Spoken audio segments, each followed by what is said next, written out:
Hello everyone. तो आज modulus करेंगे। कॉन्जुगेट की प्रॉपर्टीज हमने कर ली थी, आज मॉडुलस और उसकी प्रॉपर्टीज करेंगे। तो कोई भी कॉम्प्लेक्स नंबर अगर मैं z ले लेता हूँ आपका आर्गन प्लेन में, तो मॉडुलस z क्या होता है? It is the distance from origin till this point z। और अगर मैं इसको यहाँ देखूँ तो सिंपली ऐसे बोल सकता हूँ mod z will be under root X square plus Y square. अब इसके कुछ प्रॉपर्टीज है। पहला प्रॉपर्टी मैं ये देख लेता हूँ कि भाई अगर z का कॉन्जुगेट ले लिया जाए, जो हमें पता है क्या होगा, z का कॉन्जुगेट इज रियल एक्सिस में इमेज, तो इसका मॉडुलस और z का मॉडुलस विल बी सेम, दोनों बराबर होंगे। इसके बाद अगर मल्टीप्लिकेशन में है तो ये भी सेम होंगे। ठीक। अच्छा, इसमें ये ध्यान देना कि भाई जब भी आप ये चीज कोई कभी भी अगर कोई क्वेश्चन है जिसमें ये प्रॉपर्टीज आ रही हैं या मल्टीप्लिकेशन में कॉम्प्लेक्स नंबर्स आ रहे हैं, तो आप पोलर फॉर्म या ऑयलर फॉर्म को लेके क्वेश्चन सॉल्व करिए, आसान पड़ जाएगा। जैसे हम इसका प्रूफ करते हैं तो कैसे करेंगे। हमने बोला z को मान लेते r1 e की power i theta 1, z2 is r2। ठीक है, तो z1 into z2 will be r1, और e की पावर में क्योंकि मल्टीप्लिकेशन में है दोनों, तो पावर क्या हो जाएंगे, ऐड हो जाएंगे। तो अगर इनका मॉडुलस देखें तो जाएगा r1 into r2 which is same as mod z1 into mod z। तो अगर आपके पास मल्टीप्लिकेशन या डिवीजन में है कॉम्प्लेक्स नंबर्स, ऐसा भी हो सकता था, कितने भी हो सकते थे, तो आप इनको सेपरेट आउट कर सकते हैं। आप इनको बिल्कुल सेम लॉजिक है कि भाई अगर मल्टीप्लिकेशन डिवीजन में है तो जो मॉडुलस है वही सिंपली मल्टीप्लाई डिवाइड हो जाएंगे। ठीक। तो इसी को यहाँ पे चाहे एक्सटेंड कर लो, अगर मल्टीप्लिकेशन में है या डिवीजन में है, कैसे भी है, तो इनको आप सिंपली स्प्लिट कर सकते हो, सिंपली स्प्लिट कर सकते हो। ठीक है, तो ये हो गया आपका मॉडुलस का एक और प्रॉपर्टी। और देखिए, एक इम्पॉर्टेंट प्रॉपर्टी है कि भाई अगर मैं दो कॉम्प्लेक्स नंबर्स को ऐड करता हूँ या सब्ट्रैक्ट करता हूँ और उनके मॉडुलस का स्क्वायर निकालना चाहता हूँ, तो हमने कॉन्जुगेट में पढ़ा था mod Z square is equal to Z Z bar. तो इसको मैं कैसे लिखूंगा, ये और इसका बार। अच्छा, इसका जो बार होगा उसको क्या कर सकते हो आप, इसके बार को स्प्लिट कर सकते हो।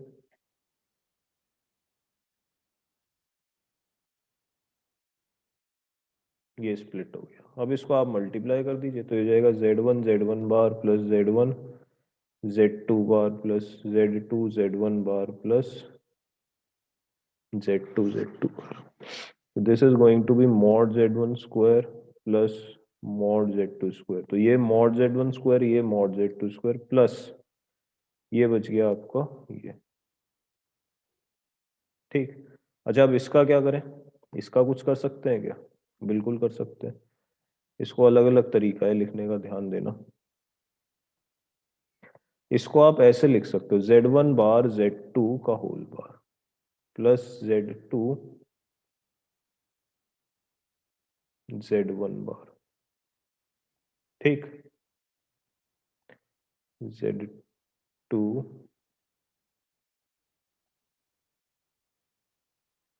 ये हो गया जेड टू बार। ठीक है,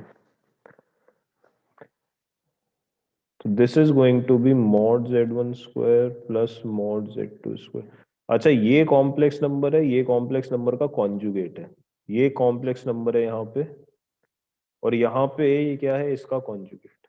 तो अगर दो एक कॉम्प्लेक्स नंबर और उसका कॉन्जुगेट ऐड कर दें तो ये क्या हो जाएगा, real part of that complex number. तो एक ये फॉर्मूला है जो आपको बार बार यूज होगा। ठीक है जी। तो mod Z one plus Z two का square is mod Z one square plus mod Z two square and plus two times real part of Z one bar Z two कर लो या Z one Z two bar कर लो, एक ही बात है। तो अगर मैं इसको लिख दूं तो ये नेगेटिव में भी कुछ इसी तरीके से होगा। तो ये जाएगा mod Z one square plus mod Z two square plus minus two times real part of Z one bar Z two. अब ये Z one bar Z two भी हो सकता था या फिर जेड वन Z2 बार भी हो सकता था। ठीक, अब देखते हैं। अच्छा, एक ये फॉर्मूला है, एक और फॉर्मूला आएगा जो कि आपके पोलर फॉर्म से आएगा या फिर ऑयलर फॉर्म से आएगा, वो भी इंटरेस्टिंग है। अगर मैं Z1 को मान लेता R1 e की पावर I थीटा 1 और Z2 को मान लेता R2, तो देखिए ये फॉर्मूला क्या बन जाएगा। मॉड Z1 की जगह क्या आ जाएगा, R1 स्क्वायर। मॉड Z2 की जगह क्या आ जाएगा, R2 स्क्वायर, ऐसा। और 2 टाइम्स रियल पार्ट ऑफ, अब यहाँ पे क्या बनेगा आपका, Z1 बार मीन्स R1 और Z2 मीन्स ऐसा। तो this is going to be R1 square plus R2 square plus 2 times real part of R1 R2 e की power I theta 2 minus theta 1।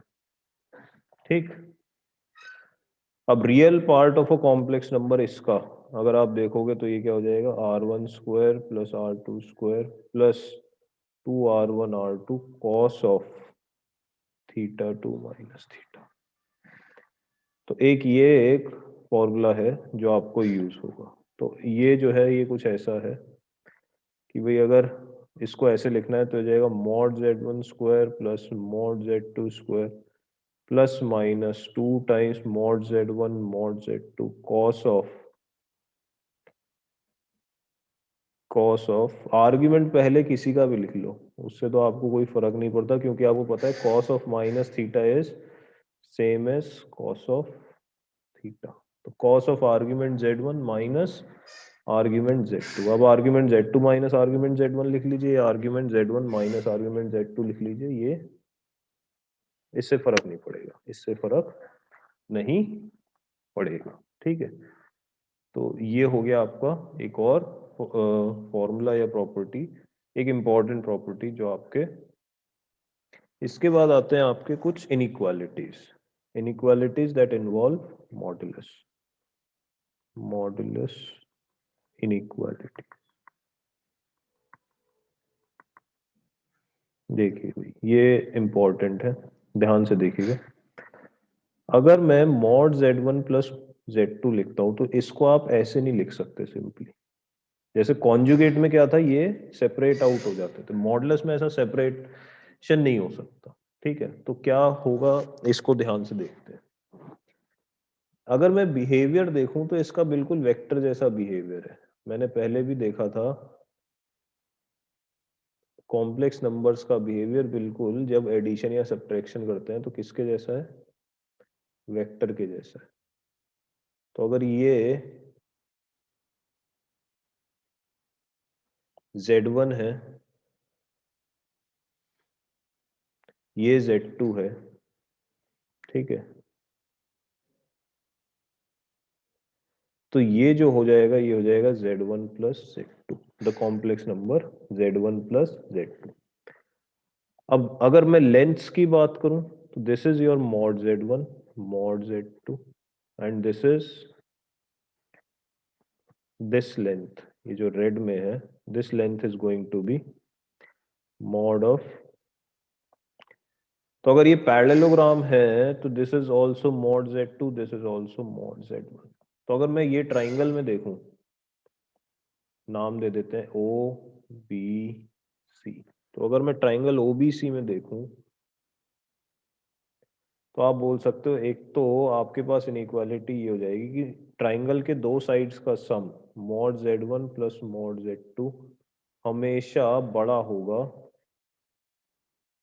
Third side से, इक्वल भी नहीं हो सकता अगर ये ट्राइंगल बन रहा है। पर हम देखेंगे इक्वालिटी किस केस में होती है। तो आपकी एक इनइक्वालिटी ये है। दूसरा देखिए, दूसरा ये है कि जो difference of the two sides है, difference of the two sides है, वो हमेशा किससे कम होगा, थर्ड साइड से कम। जो difference of the two sides है वो हमेशा थर्ड साइड से छोटा होगा। अब again difference of the two sides अगर ट्राइंगल बन रहा है तो हमेशा छोटा होगा, इक्वल नहीं हो सकता। बट यहाँ पे हमने बोला इक्वल भी आ रहा है कभी ना कभी, तो वो देखते हैं कि भाई इक्वल किस केस में आ सकता है। तो हम इसको एनालाइज करते हैं, थोड़ा सा इसको एनालाइज करते हैं, ठीक है जी। अब देखिए इक्वालिटी डिस्कस करते हैं कि भाई इक्वालिटी कैसे हो सकती है। तो अगर मैं Z1 और Z2 का आर्ग्यूमेंट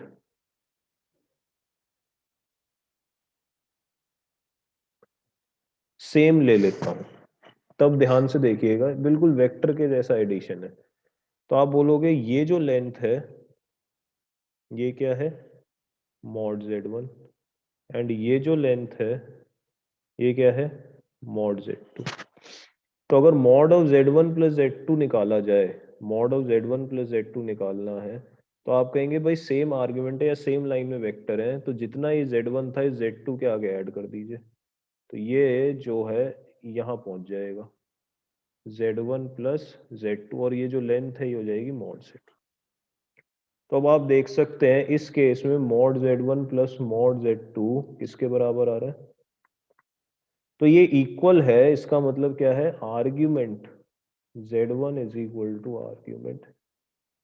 अगर दोनों कॉम्प्लेक्स नंबर्स का आर्ग्यूमेंट सेम है, उसी केस में ऐसा होगा कि ये इनइक्वालिटी इक्वालिटी में चेंज हो जाए, अदरवाइज ये अनइक्वल रहेंगे, ये हमेशा बड़ा होगा, ये हमेशा छोटा होगा। तो mod of Z1 plus mod of Z2 and equality holds if and only if argument of Z1, अगर दोनों के आर्ग्यूमेंट हो जाए बराबर तो ये हो जाएंगे इक्वल। तो बहुत सिंपल सा है, मतलब बट इंपॉर्टेंट है, इनइक्वालिटीज के भी एप्लीकेशन देखेंगे सभी प्रॉपर्टीज के, तो आपको और ज्यादा क्लियर हो जाएगा। अब आ जाते हैं सेकंड प्रॉपर्टी पे। सेकंड प्रॉपर्टी क्या है मेरी, बिल्कुल इसी तरीके से mod Z1 minus mod Z2, इसका जो मॉड है ये एब्सोल्यूट वैल्यू है, वो किससे कम है, Z1 प्लस Z2 के मॉड से, ठीक। तो यहाँ पे क्या होगा, कुछ देखी हुई सेकंड इनइक्वालिटी में हमने बोला ये Z1 है और ये Z2 है। इस बार क्या हो रहा है, अगर ये प्लस थीटा है, ये थीटा है, तो ये ऑपोजिट में जा रहा है, आर्ग्यूमेंट एक तरीके से पाई ऐड हो जा रहा है इसमें, ठीक है। तो अगर इसका आर्ग्यूमेंट थीटा है तो इसका आर्ग्यूमेंट क्या हो जाएगा, पाई प्लस थीटा, ठीक है।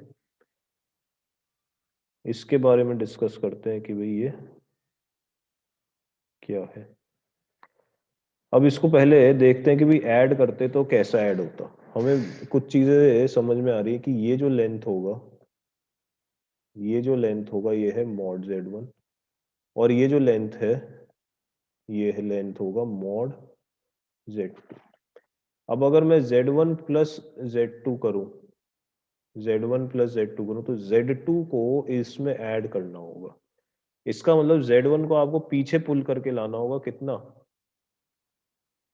कितना, क्योंकि लाइन तो सेम है बट वेक्टर कैसे ऐड होगा, वो ये इतना डिस्टेंस पीछे पुल हो जाएगा, ठीक। तो ये जो बन जाएगा आपका, वो बन जाएगा Z1 plus Z2, Z1 plus Z2। और अगर यहां से लेकर ये लेंथ देखी जाए तो ये हो जाएगी mod of Z1 plus Z2। तो अब आप देख सकते हैं ये पूरा लेंथ Z1, इसमें से मॉड Z2 माइनस कर दीजिए, इसका जो एब्सोल्यूट वैल्यू होगा ये किसके बराबर, mod of Z1 plus Z2 के बराबर। तो this implies argument of Z1 minus argument of Z2, ठीक है। अगर इन दोनों के आर्ग्यूमेंट को माइनस कर दें तो इसका जो एब्सोल्यूट वैल्यू है ये पाई है, ठीक है। इसका मतलब अगर ये एंगल थीटा है तो ये पाई प्लस थीटा होगा, ठीक। तो ये बेसिकली क्या हो रहा है कि ऑपोजिट डायरेक्शन में, अगर मैं इसको ड्रॉ करूं तो ऑपोजिट में, ये अगर जीरो से ओरिजिन से इधर जाता है तो ये ओरिजिन के इधर जाता है, बहुत सिंपली अगर मैं इसको इंटरप्रेट करूं, ठीक। तो अगर ये थीटा है तो ये पाई प्लस थीटा होगा। उल्टा भी हो सकता था कि Z2 इधर आता, Z1 इधर आता, ठीक है। इसलिए मैंने मॉडुलस लगा दिया। तो जो आर्ग्यूमेंट्स का वैल्यू है माइनस करके क्या आएगा, पाई आ रहा होगा। ठीक, तो यहां से मैं अपना ये बोल सकता हूँ इनइक्वालिटी की एब्सोल्यूट वैल्यू जो होगी वो हमेशा क्या होगी, लेस देन इक्वल टू होगी इससे। और इक्वल कब होगी, इक्वालिटी होल्ड्स अगर आर्ग्यूमेंट ऑफ, या ये ऊपर कंडीशन लिखी हुई है हमने कि भाई दोनों के डिफरेंस, दोनों का जो आर्ग्यूमेंट का डिफरेंस है वो पाए होना चाहिए। तो ये एक और आपका इनइक्वालिटी आया। और देखिए, और देखते हैं, टोटल 4 इनइक्वालिटी आएंगी मॉडुलस की। अगेन हमने बोला कि अगर मैं वेक्टर लॉ यूज करके एडिशन देखता हूं तो मुझे ये पता है कि this is going to be z1 plus z2, and ये जो होगा, ये जो लेंथ होगा ये क्या हो जाएगी, मॉड ऑफ z। तो यहाँ पे वेक्टर एग्जैक्टली नहीं फॉलो हो रहा है, ऐसा नहीं है कि इसका डायरेक्शन है कुछ z1 माइनस z2 ऐसा डायरेक्शन होगा, ऐसा नहीं है। z1 माइनस z2 बस इतना है, ये पता है आपको, this is a complex number z1 minus z2। But अगर आप इसको बिल्कुल वेक्टर की तरह ट्रीट भी कर ले, हेड माइनस टेल कह के कर ले, तो ये हो जाएगा z2 minus z1 head minus tell, ये हो जाएगा z1 minus z2 head minus tell. तो भी कुछ गलत नहीं होगा आपका, बिल्कुल क्वेश्चंस में कहीं कोई कंफ्यूजन भी क्रिएट नहीं हुआ। तो मैं बहुत सिंपली कह रहा हूँ कि this is what z1 minus z2, ये z1 माइनस z2 है। और अगर इसकी लेंथ की बात करें तो ये मॉड z1 माइनस z2।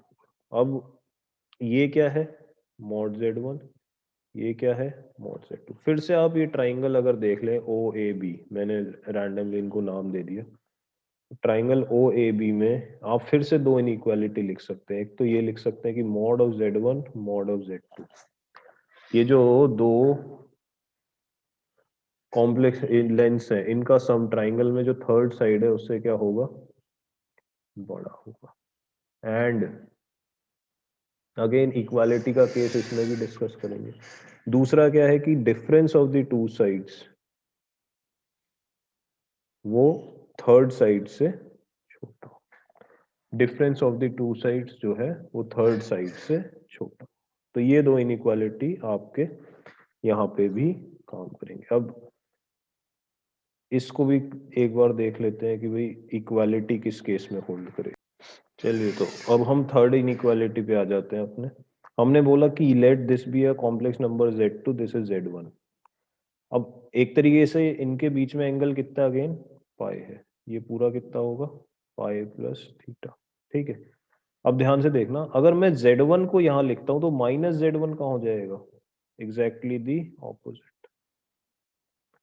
ठीक, अब मैं क्या चाह रहा हूँ, z1 z2 में कितना ऐड कर लूँ, माइनस z1, z2 में कितना ऐड कर लूँ, माइनस z1। तो दिस इज माइनस z1 किस में ऐड हो रहा है, z2 में। तो आप इसको आगे लेके जाते हैं तो ये हो जाएगा z2 माइनस z1। तो minus z1 has been added, ये जो जितना है इतना ऐड कर दिया आपने z2। तो mod of z2 minus z1, ये पूरा कितना हो जाएगा, ये length, mod of z2 minus z1। और ये किसके बराबर होगा, देखिए अब ध्यान से, आपने ये कितना ऐड करा है इसमें, अगर मैं इसकी लेंथ की बात करूं तो this is going to be minus mod z1 which is same as mod z। तो इसका मतलब ये किसके बराबर हो जाएगा, ये यहां से लेकर यहां तक मॉड z2, और इससे लेकर इस तक मॉड z। तो ये इसके बराबर हो गया। तो अब आप इससे बोल सकते हैं this implies argument z1 minus argument z2, ये जो एब्सोल्यूट वैल्यू है कितना है, पाई है। ठीक, ये एब्सोल्यूट वैल्यू कितना है, पाई है। तो mod of z1 minus z2 is always less than or equal to mod of z1 plus mod of z2, and equality holds, equality कब होल्ड करेगी,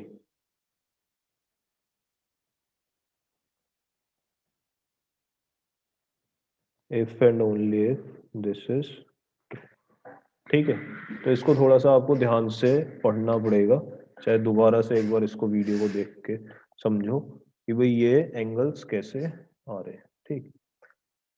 ओके, एक लास्ट हमारा इनइक्वालिटी है, उसको और देख लेते हैं कि भाई इक्वालिटी किस केस में होल्ड कर सकता है। तो आपने बोला this is your real axis, this is your imaginary axis, ये से Z2 है, ये से Z1 है। अब इनका आर्गुमेंट बराबर हो जाएगा, इनका आर्गुमेंट क्या है, बराबर है। अब आप क्या निकालना चाह रहे हो, एक तो mod of Z2 minus Z1, ठीक। तो आप बोलोगे Z2 में से Z1 माइनस करना है इस बार, ठीक है। Z2 में से Z1 माइनस करना है, तो आप बोलोगे कि से ये Z1 है, तो इतना लेंथ Z2 में से माइनस करना है, तो मैं Z इतना लेंथ माइनस कर देता हूँ, ये हो जाएगा Z2, ठीक बात है। क्योंकि ये सब सेम लाइन में चल रहे हैं, वेक्टर्स की तरह ही ऐड होते हैं, बट ये सेम लाइन में है, इसलिए मैं इनको इस तरीके से ट्रीट कर पा रहा हूँ। तो mod of Z2 minus Z1 ये लेंथ हो गई, और ये किसके बराबर, ये पूरा लेंथ कितना है यहां से लेकर यहां तक, मॉड Z2, और ये कितना है, मॉड ऑफ Z1, ठीक। इसका मतलब ये किसके बराबर हो गया, mod of Z2 minus mod of Z। तो ये आप बोल सकते हो कि argument of Z1 is equal to, अगर दोनों के आर्ग्यूमेंट बराबर हो गए तब हमारा ये इनइक्वालिटी ट्रू हो जाए। तो ये चौथा आपका इनइक्वालिटी हो गया कि ये जो वैल्यू है ये हमेशा किससे बड़ा होगा, ये हमेशा इससे बड़ा होगा। And equality holds if and only if this is true, ठीक। तो ये हमारी इनइक्वालिटी हो गई मॉडल की। अब इन्हीं पे